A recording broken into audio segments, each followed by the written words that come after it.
সারা বছরই কিন্তু বিনস আমরা পেয়ে থাকি, আর আপনারাও হয়তো বিনস বিভিন্ন রকমভাবে রেসিপি তৈরি করে থাকেন।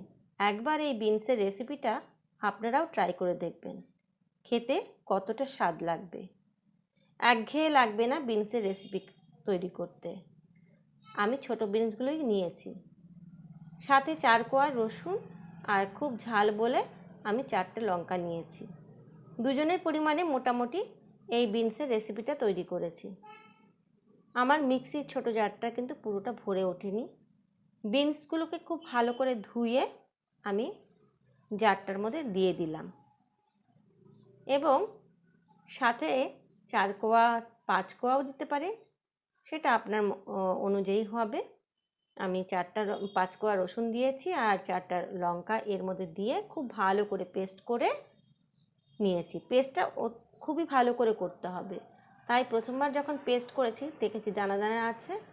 সাথে স্বাদযুক্ত লবণটা এর সাথে মিশিয়ে আমি আরেকবার পেস্ট করে দেখলাম, পেস্টটা আমার খুব ভালো হয়েছে।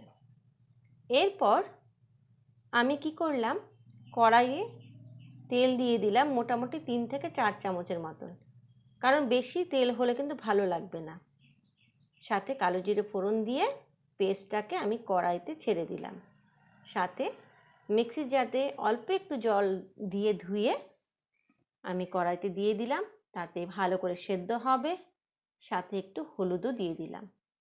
ওই অল্প তেলের মধ্যেই ধিমে আঁচে আমি ওটাকে হালকা করে ভাজা শুরু করলাম। যখন ভাজতে ভাজতে তেলটা ছেড়ে এলো, একটু চিনি ছিটিয়ে আস্তে করে নামিয়ে আপনাদেরকে পরিবেশন করলাম। আপনারাও ট্রাই করে দেখবেন।